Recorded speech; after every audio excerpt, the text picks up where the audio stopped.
Attacking House Speaker Nancy Pelosi's husband, Paul, with a hammer was in the U.S. illegally. He's Canadian, and now he may be deported. CNN's Veronica Miracle is following these developments for us. Veronica, what more are you learning about what David DePape was doing in the U.S. in the first place?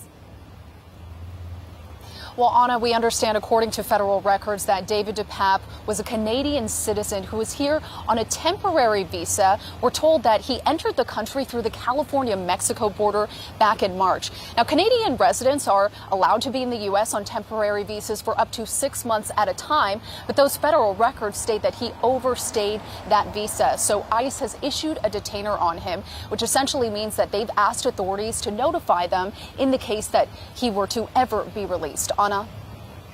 So how could this development impact the case? So we understand that this is really unlikely to have an impact on his case immediately. These immigration issues are often resolved after criminal issues are settled. So in the case that he were to ever be deported and the U.S. were to seek that, that would happen after a potential conviction and after a potential prison sentence.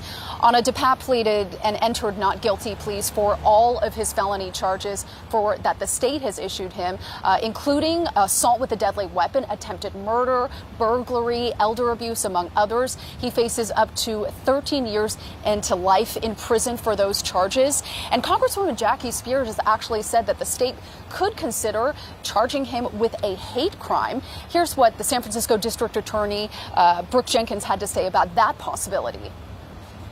Of course, we'll be looking into everything that we believe is a crime that he violated. At this point, that is not something that we saw fit to charge, but we certainly, as well as the federal government, will be looking at what charges we will proceed on going forward. Anna, DePape is also facing 2 federal charges for which he has not entered pleas on, and he faces up to 50 years in federal prison for just those 2 charges. Tomorrow is going to be the next step in his court proceedings here for those state charges. We understand that he is not expected to be in court. It's going to be more of a procedural hearing where they're going to be setting dates for the next step in those state charges and what he's facing.